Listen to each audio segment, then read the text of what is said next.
उत्तराखंड से आज की बड़ी खबर। धामी सरकार ने उत्तराखंड के 4 जिलों में 15 जगहों के नाम बदल दिए हैं, जिसमें हरिद्वार जिला है, जहां पर भगवानपुर ब्लॉक में अब औरंगजेबपुर का नाम शिवाजी नगर होगा। बहादुराबाद ब्लॉक में गाजीवाली का नाम अब आर्य नगर होगा। बहादुराबाद ब्लॉक में चांदपुर का नाम अब ज्योतिबा फूले नगर होगा। इसके साथ ही नारसन ब्लॉक में मोहम्मदपुर जट का नया नाम मोहनपुर जट होगा, जबकि नारसन ब्लॉक में ही खानपुर कुरसली का नाम अब अंबेडकर नगर किया गया है। इसके अलावा ये भी जानिए कि खानपुर ब्लॉक में इदरीशपुर का नाम अब नंदपुर किया गया है। खानपुर का नाम बदल दिया गया है, अब इसे लोग श्री कृष्णपुर के नाम से जानेंगे। रुड़की ब्लॉक में अकबरपुर फाजलपुर का नया नाम विजयनगर हो गया है। देहरादून में भी 4 जगहों पर नाम बदले गए हैं। देहरादून के मियांवाला का नाम अब रामजीवाला हो गया है, जबकि विकासनगर ब्लॉक में पीरवाला का नाम केसरी नगर होगा। आप ये भी जान लीजिए, तीसरा जो शहर है विकासनगर का, उसमें विकासनगर ब्लॉक में चांदपुर खुर्द का नया नाम अब पृथ्वीराज नगर और अब्दुल्लापुर को अब लोग दक्ष नगर के नाम से जानेंगे।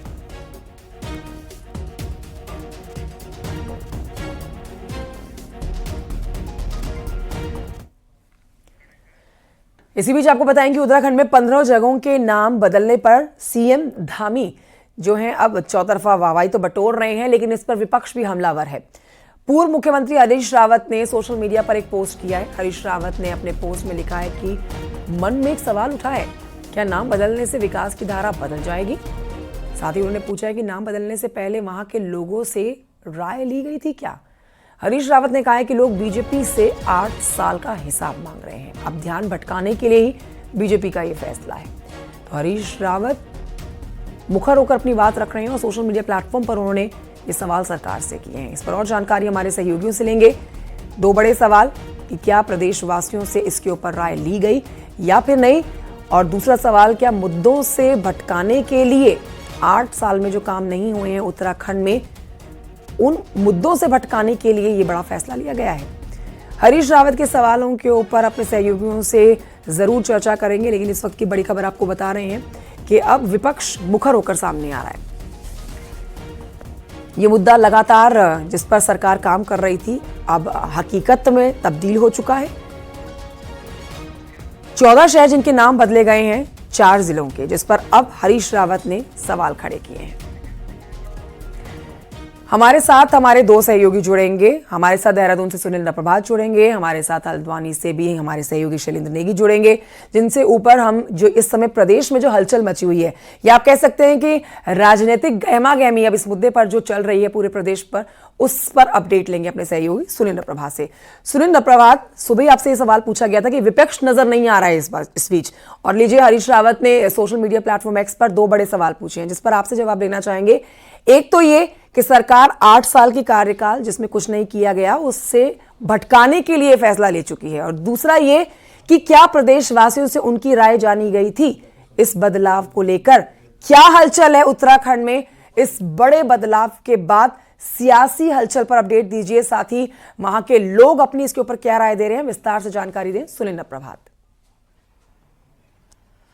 देखिए कंचन, पहले मैं अपने दर्शकों को एक चीज स्पष्ट कर दूं कि कल शाम 7:30 बजे न्यूज 18 ने सबसे पहले इस खबर को ब्रेक किया था और हमने बताया था कि सरकार कुछ समय बाद, यानी कुछ घंटों के बाद, जल्द ही इस बात का इसको नोटिफाई कर सकती है कि हम कुछ शहरों के नाम बदलने जा रहे हैं। 17 शहरों के नाम बदलने की बात हमने कही थी, और इसके बाद ठीक 9:30 बजे के आसपास बाकायदा मुख्यमंत्री ने इस बात की घोषणा की, और तब भी इसमें 17 नाम ऐड थे, लेकिन इसमें से 2 नाम उसके कुछ देर बाद हटा दिए गए, जो रुड़की नगर निगम में थे। आसफ नगर और सलेमपुर राजपूताना, ये दोनों रुड़की नगर निगम के एरिया हैं, इनके नाम भी बदले जाने थे, लेकिन किन्हीं कारणों से ये नाम हटा दिए गए। तो यानी अब पूरे प्रदेश में 4 जिलों में 15 जगहों के नाम चेंज किए गए हैं।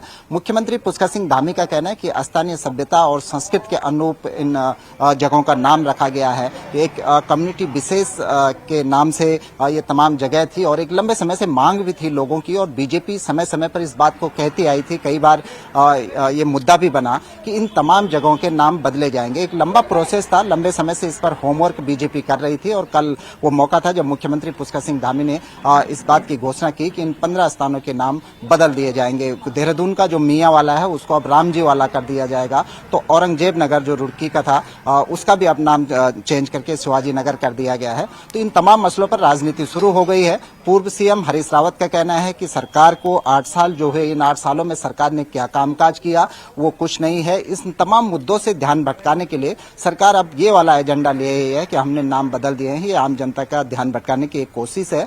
वहीं बीजेपी कह रही है, बीजेपी के चाहे प्रदेश अध्यक्ष हों, मुख्यमंत्री पुष्कर सिंह धामी हों, उनका बयान है बकायदा कि ये ऐतिहासिक फैसला बीजेपी की सरकार ने लिया है। जो एक कम्युनिटी विशेष के नाम से जो इन अलग अलग शहरों के सिटीज के नाम रखे गए थे, लंबे समय से लोग इनके नाम बदलने की मांग कर रहे थे, सरकार ने वो काम पूरा कर दिया गया है। और जो स्थानीय संस्कृति है, स्थानीय जो सभ्यता है, स्थानीय जो बोली भाषा, वो बीजेपी के और धामी के इस कदम की सराहना कर रहे हैं, लेकिन अब विपक्ष के निशाने पर आ गए मुख्यमंत्री पुष्कर सिंह धामी और उनकी सरकार।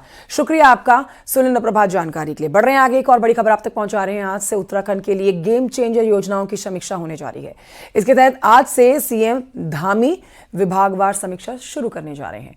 आज सचिवालय में 12:30 बजे से वन और ऊर्जा विभाग की योजनाओं की सीएम धामी समीक्षा करेंगे, जिसमें दोनों विभाग अपने गेम चेंजर योजनाओं की स्टेटस रिपोर्ट उनके सामने रखेंगे। उत्तराखंड के लिए गेम चेंजर योजनाओं की समीक्षा आज से शुरू होने जा रही है।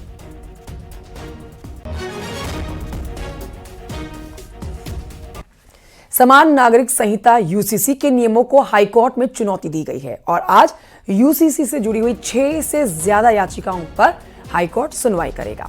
इस मामले पर सरकार को अपना जवाब दाखिल करना है। कोर्ट ने पिछली सुनवाई में कई सवाल उठाए थे, पूछा था कि क्या इन नियमों में कोई बदलाव हो सकता है या नहीं। उमा भट्ट, कमला पंत और इनके साथ कई और याचिकाएं दाखिल की गई हैं सरकार के इस फैसले के खिलाफ। इन याचिकाओं में कहा गया है कि यूसीसी के कई नियमों को असंवैधानिक तौर पर देखा जाए। लिव इन रिलेशनशिप को देखें तो राइट टू प्राइवेसी के खिलाफ इसको बताया जा रहा है। कुछ याचिकाओं में मुस्लिम धार्मिक मान्यताओं से यूसीसी में छेड़छाड़ बताई गई है।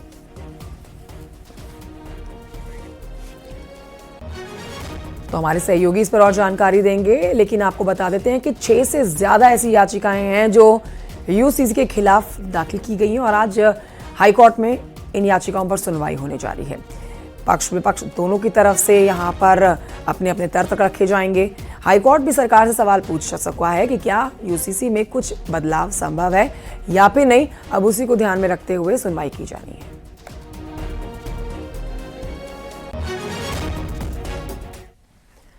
उत्तराखंड में यूसीसी लागू करने के लिए यूपी के बरेली में सीएम पुष्कर सिंह धामी का सम्मान किया गया और इस दौरान मुख्यमंत्री ने कहा है कि सम्मान राज्य की जनता का है, क्योंकि राज्य की जनता के समर्थन से ही यूसीसी लागू किया गया। सीएम धामी ने कहा है कि यूसीसी महिलाओं को सुरक्षा कवच दे रहा है। यूसीसी किसी धर्म के खिलाफ नहीं है।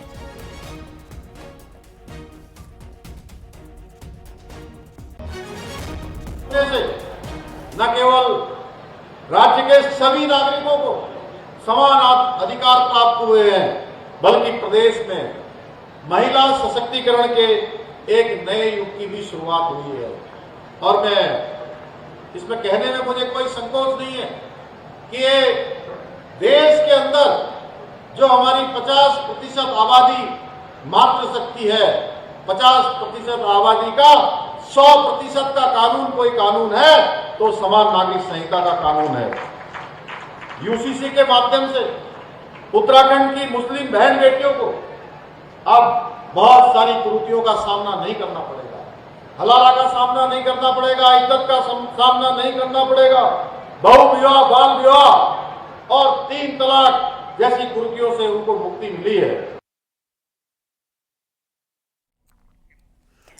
पंचायत चुनाव की बात करेंगे। पंचायत चुनाव मई में होना लगभग तय है। अब ऐसे में बीजेपी अभी से मिशन पर जुट चुकी है।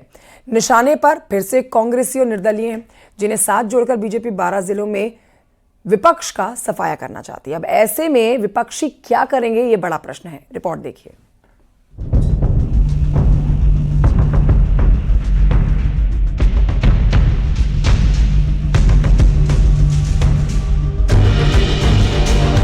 दो 2024 का लोकसभा और 2025 में निकाय चुनाव जीत चुकी बीजेपी वैसे तो तैयारी 2027 विधानसभा चुनाव की कर रही है। लेकिन उससे पहले बीजेपी 12 जिलों की पंचायत में जीत का परचम लहराना चाहती है। शहरों के साथ गांव में भी बीजेपी अपना मजबूत दखल कायम करना चाहती है। करीब तय है कि मई में हरिद्वार छोड़ 12 जिलों में पंचायत चुनाव होंगे। ऐसे में बीजेपी 12 जिलों के गांव में कांग्रेस और निर्दलियों का गेम खराब करना चाहती है। बीजेपी फिर जिला पंचायत से लेकर प्रधान तक कांग्रेस से जुड़े नेताओं को तोड़ना चाहती है, ताकि पंचायत चुनाव में गांव-गांव कमल खिल सके। नहीं, देखिए, जब भी चुनाव होगा कांग्रेस को इसी प्रकार का सबक दिया जाएगा। उत्तराखंड की जनता भारतीय जनता पार्टी के साथ है। हमारे संगठन ने केंद्र की योजनाओं को, प्रदेश की योजनाओं को धरातल पहुंचाने का काम किया है और मैं विश्वासपूर्वक कह सकता हूँ कि आगामी दिनों के अंदर आप देखेंगे संगठन और व्यापक नीचे तक अपनी बातों को पहुंचाने में सफल होंगे। बीजेपी अपनी प्लानिंग पर काम कर रही है तो कांग्रेस के सामने चुनौती खास तौर पर पहाड़ी जिलों के गांव में परफॉर्म करने की है। हरिद्वार जिले में पंचायत चुनाव अलग होता है, पर पिछले चुनाव में बीजेपी ने हरिद्वार जिला कांग्रेस से छीना था। ऐसे में प्रधान से लेकर जिला पंचायत तक बीजेपी के तोड़ने के गेम से कांग्रेस कैसे बचेगी, वो भी तब जबकि बीजेपी के साथ थर्ड फ्रंट भी पंचायत से लेकर 2027 तक दांव आजमाने को तैयार है। हम तोड़ने पर विश्वास नहीं करते, हम जोड़ने पर विश्वास करते हैं और हम नए लोगों को जोड़ने का हमने अभियान चला रखा है। हम जोड़ेंगे। अब जो भाजपा के अंदर खोटे सिक्के, उनके खोटे सिक्कों को हम काहे के लिए अपने वहाँ लाएंगे? नहीं, देखिए, हमारी कोशिश प्रदेश को बचाने की है। 25 वर्षों का रिजल्ट आप लोगों ने देख लिया कि क्या हुआ है और निश्चित तौर पर केवल युवा ही नहीं, बुद्धिजीवी वर्ग, पूर्व सैनिक और हमारे अधिवक्ता और तमाम प्रकार के और भी जो संगठन हैं या राजनीतिक दल हैं, सबको साथ लाने का प्रयास है। चुनाव कोई भी हो, बीजेपी विपक्ष के नेताओं को तोड़कर अपना दम दिखाती है और अब तक बीजेपी का ये फॉर्मूला सही भी साबित हुआ। ऐसे में कांग्रेस से बड़े शहर छीन चुकी बीजेपी गांव की पंचायत से लेकर जिला पंचायत तक विपक्ष को समेटना चाहती है। दीपांकर भट्ट, न्यूज़ 18, देहरादून। देहरादून और हरिद्वार में कुट्टू के आटे से फूड पॉइजनिंग के मामले में एक्शन हुआ है। कुट्टू आटे के सप्लायर्स पर केस दर्ज हुआ है। लक्ष्मी ट्रेडिंग के मालिक शीशपाल चौहान पर केस दर्ज हुआ है। इसके साथ ही सहारनपुर की आटा चक्की के मालिक के खिलाफ भी केस दर्ज किया गया है। देहरादून के बसंत विहार इलाके में थाने में मुकदमा दर्ज कराया गया है। 22 दुकानों पर लगातार पुलिस प्रशासन की संयुक्त टीम, खाद्य विभाग की टीम ने रेड करके सभी जितने भी आटे और इसके तरह खाद्य पदार्थ थे वो उसको जब्त कर लिया। ऐसे लोग जो वहाँ बेचने वाले थे उनको थाने में पूछताछ के लिए बैठा लिया गया है। पूरी अभी तक प्राथमिक पूछताछ से पता चला है कि इसका कोई मेन सप्लायर जो सहारनपुर का है, इसमें SSP सहारनपुर साहब से और DM साहब से भी वार्ता कर ली गई थी और तत्काल उनके द्वारा भी टीम भेजकर वहाँ पर जो उनकी सप्लाई चेन है, गोदाम है या जो भी वहाँ से बन के आता है उसको भी सील करने की कार्रवाई की जा रही। एक टीम यहाँ से सहारनपुर भी रवाना कर दी गई है। देहरादून और हरिद्वार में कुट्टू का आटा खाने से कई लोग बीमार हुए। सीएम धामी उनका हालचाल जानने के लिए अस्पताल पहुंचे। अब सीएम धामी के आदेश के बाद ही FDA यानी कि फूड एंड ड्रग्स एडमिनिस्ट्रेशन की टीम ने छापेमारी की। देहरादून और हरिद्वार में जिन जिन दुकानों पर कुट्टू का आटा बिक रहा है वहां पर पहुंचकर अधिकारियों ने सैंपलिंग ले ली है। अब जांच के लिए इनको भेजा गया है। FDA के अधिकारियों ने साफ कर दिया है कि जो भी जांच में दोषी पाया जाएगा उसके खिलाफ सख्त कार्रवाई होगी। जिन लोगों ने हमसे शिकायत की थी कहाँ से कुट्टू का आटा खरीदा गया है, उनके यहाँ से सारी सैंपलिंग की जा रही है और सैंपलिंग के पश्चात जो है अग्रिम कार्रवाई की जाएगी। हरिद्वार में भी खाद्य सुरक्षा विभाग की टीम ने दुकान में छापेमारी की। अधिकारियों ने निरंजनपुर, खेड़ी कला और लक्सर की 3 दुकानों पर छापेमारी करते हुए मिलावटी आटे के सैंपल लिए। साथ ही स्टॉक में मौजूद आटे का नष्ट करने का भी फैसला किया और आटे को नष्ट भी कर दिया गया। रुड़की शहर और देहात क्षेत्र में भी खाद्य सुरक्षा विभाग की टीम ने दुकानों में छापेमारी की। इन दुकानों में कुट्टू के आटे के सैंपल्स ले लिए गए हैं, जांच के लिए भेजे गए हैं।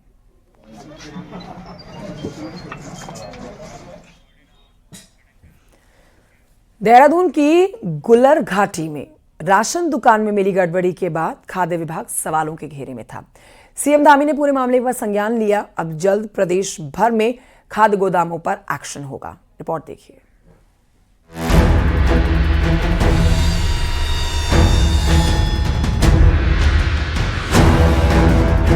इसी हफ्ते डीएम देहरादून ने गूलर घाटी स्थित राशन गोदाम में छापेमारी की थी, जिसके बाद राशन गोदाम में रखे गए चावल के 12 लाट के सैंपल फेल पाए जाने पर SMO ARO को सस्पेंड किया गया।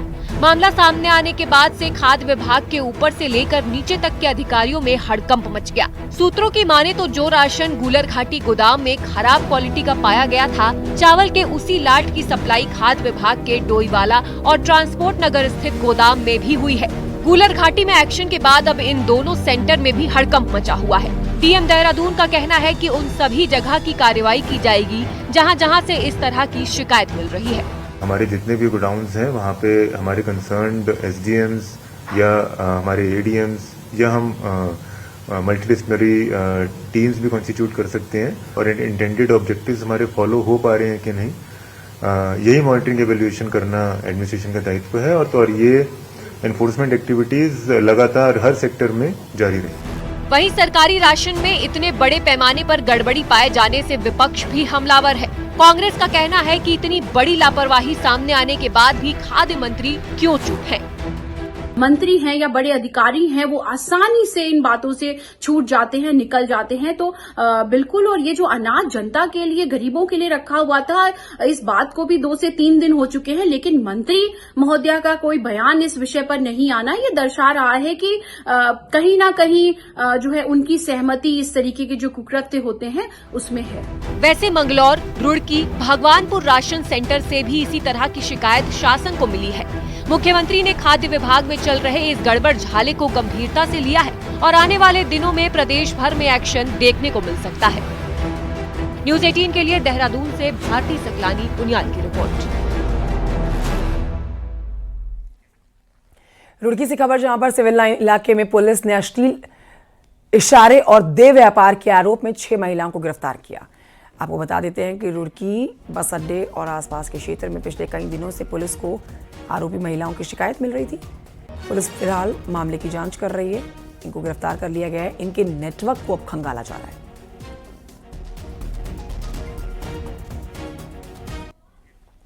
उत्तरकाशी में धरासू में पुलिस ने अफीम की खेती पर बड़ी कार्रवाई की है। बनचौरा इलाके में छापेमारी करके 15 नाली जमीन पर उगाई गई अवैध अफीम की खेती को नष्ट किया गया है। ज्येष्ठवाड़ी गांव के मलाड़ी और देवीदार तोप में अफीम की फसल को भी नष्ट किया गया। आरोपियों की जानकारी जुटाई जा रही है। जल्द इनके खिलाफ केस दर्ज किए जाएंगे।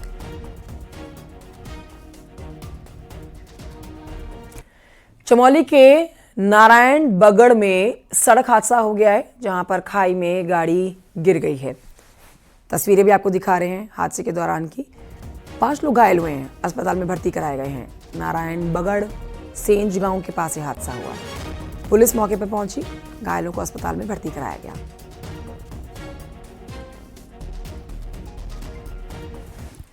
रामनगर से काशीपुर जा रहे एक युवक का एक्सीडेंट हो गया। घायल युवक बिरजू मयाल नाम का शख्स। बिरजू मयाल सोशल मीडिया में अपनी बेवाकी के लिए जाने जाते हैं। बिरजू का आरोप है कि उसके एक्सीडेंट के बाद उसके साथ मारपीट भी की गई। बिरजू को काशीपुर के अस्पताल में भर्ती कराया गया। पुलिस का कहना है कि इस पूरे मामले की जांच चल रही है। इनका ये कहना है कि 2 गाड़ियों में लोग थे और उसमें जो आगे वाली गाड़ी थी उससे इनकी गाड़ी के हैंडल में टच हुआ और होने के बाद ये लगभग गिरने की स्थिति में आ गए। फिर इन्होंने गाड़ी किनारे लगा दी। इतने में लोग गाड़ी से उतर के और इनके साथ मारपीट किए और इनको छोड़ के वहाँ से चले गए। हरिद्वार से खबर, जहां पर कुछ लोगों के बीच मारपीट हुई, हंगामा हुआ और इसका वीडियो भी सोशल मीडिया पर वायरल हो गया। बताया जा रहा है कि एक शख्स की पत्नी ने अपने पति को दूसरी महिला के साथ देख लिया, जिसके बाद खूब हंगामा हुआ। हरिद्वार के ऋषिकुल ग्राउंड की ये घटना बताई जा रही है। न्यूज़ 18 इस वायरल वीडियो की पुष्टि नहीं करता।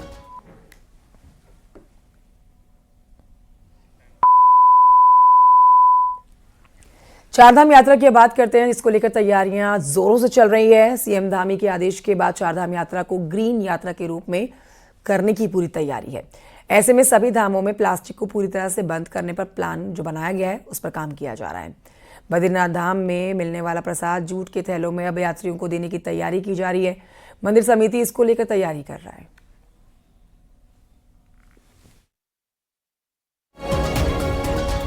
For the ग्रीन यात्रा में हमारा उद्देश्य होगा कि लोग पॉलीथीन का प्रयोग न करें। तो इसलिए बीकेटीसी ने निर्णय लिया है कि हम लोग जूट के बैग बनाएंगे और हमारे कर्मचारियों को उसका प्रशिक्षण भी दिया गया है। और हम लोग इस बार जितने भी प्रसाद हैं वहाँ के, चाहे वेंडर्स हैं चाहे हम ही लोग हैं, हम सारे प्रसाद को जूट के बैग में देंगे ताकि हमारा पर्यावरण संरक्षित रहे और हम कोशिश करें कोई भी व्यक्ति पॉलीथीन का उपयोग न कर पाए। आज नवरात्र का तीसरा दिन है। पहाड़ में मंदिरों में मां के तीसरे रूप आज उनकी पूजा की जा रही है। नैना देवी मंदिर की तस्वीरें आपको दिखाएंगे और यहाँ पर देखिए सुबह से मंदिरों में भक्तों का तांता लगा हुआ है। 51 शक्तिपीठों में शुमार इस शक्तिपीठ की मान्यता है कि जो भी सच्चे मन से यहाँ पूजा करता है उसकी मनोकामना पूरी होती है। कहते हैं कि सती की बाईं आंख इस स्थान पर गिरी थी और जो भी माँ के स्नान का जल लेकर जाता है उसकी नयन की ज्योति लौट आती है।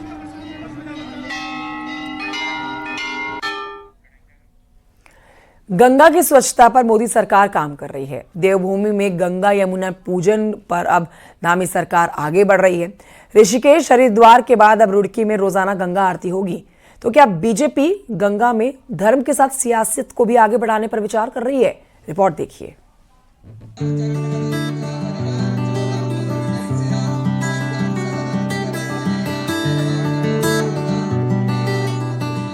पहले नवरात्र में रुड़की में गंगा आरती की शुरुआत मुख्यमंत्री पुष्कर सिंह धामी ने की है। देवभूमि में धर्म की बात करने वाले मुख्यमंत्री ने ये नई शुरुआत की। हरिद्वार ऋषिकेश में रोज होने वाली आरती में आम लोगों से लेकर वीवीआईपी शामिल होते हैं। रुड़की की गंग नहर में अब ऐसी ही आरती रोजाना होगी। 2014 में गंगा की स्वच्छता पर नमामि गंगे अभियान प्रधानमंत्री नरेंद्र मोदी ने आगे बढ़ाया है। तो गंगा पूजन को लेकर खुद प्रधानमंत्री नरेंद्र मोदी उत्तर काशी के मुखबा पहुंचे। अब रुड़की में गंगा आरती की शुरुआत को बीजेपी सनातन का सम्मान और आस्था बता रही है। देखिए, उत्तराखंड जो है ये धर्मस्थली है। इसका हर पत्थर के नीचे ईश्वर वास करता है। गंगा जिस जिस क्षेत्र से उत्तराखंड होकर जाती है, हर नगर क्षेत्र के अंदर आरती हो, हर व्यक्ति को दूर न जाना पड़े। रुड़की के लोग रुड़की में आरती करे, ऋषिकेश में आरती करे, देवप्रयाग के लोग देवप्रयाग में आरती करें और पूरे गंगा का जो रूट है वो यात्रियों के का संगम बने। बीजेपी में प्रधानमंत्री हो या मुख्यमंत्री, गंगा और दूसरी नदियों को उन्होंने साथ जोड़ा है। अब बीजेपी इसे भले न माने, लेकिन रुड़की में गंगा आरती के बड़े मतलब भी निकाले जा रहे हैं और हिंदू वोटर्स को साधने की कोशिश भी बताई जा रही है। दरअसल रुड़की में विधायक और मेयर अब बीजेपी के हैं, जबकि आसपास की 6 विधानसभा सीटों मंगलोर, लक्सर, भगवानपुर, खानपुर, पिरान कलियर, झबरेड़ा में कांग्रेस, बीएसपी और निर्दलीय विधायक हैं। ऐसे में बीजेपी की गंगा आरती और उसके सम्मान की पहल को क्या कांग्रेस इसी तरह स्वीकार कर पाएगी? हम भी करेंगे, हम भी आरती करेंगे, लेकिन हम आरती के साथ साथ जब सत्ता में आएंगे, जो हमने पहले प्रस्ताव रखा था कि जो पुरानी नहर है उसको डेवलप करके यूपी से मांगेंगे और इस नहर में भी हम जो जल क्रीड़ाएं हैं, हम चाहते हैं रुड़की शिक्षा के साथ साथ जल क्रीड़ा का केंद्र बने। साफ है, उत्तर काशी से लेकर काशी तक गंगा पूजन का मिशन बीजेपी का है। प्रधानमंत्री से लेकर मुख्यमंत्री इस काम में जुटे हैं और बात क्योंकि गंगा आरती और पूजन की है तो विपक्ष के सामने समर्थन के अलावा कोई विकल्प नहीं। दीपांकर भट्ट, न्यूज़ 18, देहरादून। बद्रीनाथ धाम में इस समय वेद पाठी की नियुक्ति हो सकती है। बद्रीनाथ धाम में सालों से वेद पाठी का पद खाली चल रहा है। बद्रीनाथ केदारनाथ मंदिर समिति के द्वारा सभी तैयारियां की गई हैं, अब केवल इंटरव्यू होने बाकी है। बद्रीनाथ केदारनाथ मंदिर समिति के सीईओ विजय प्रसाद थपलियाल ने बताया कि बद्रीनाथ धाम में वेद पाठी पद पर नियुक्ति होने जा रही है। एक चीज़ मैं बताना चाहूँगा कि जहाँ तक वेद पाठी का प्रश्न है तो वेद पाठी की भर्ती हमने प्रक्रिया लगभग पूर्ण हो चुकी है और वर्तमान में बोर्ड का गठन नहीं हुआ और जैसे ही बोर्ड का गठन हो जाता हम तत्काल प्रभाव से वेद पाठियों की भर्ती प्रक्रिया भी पूर्ण कर लेंगे।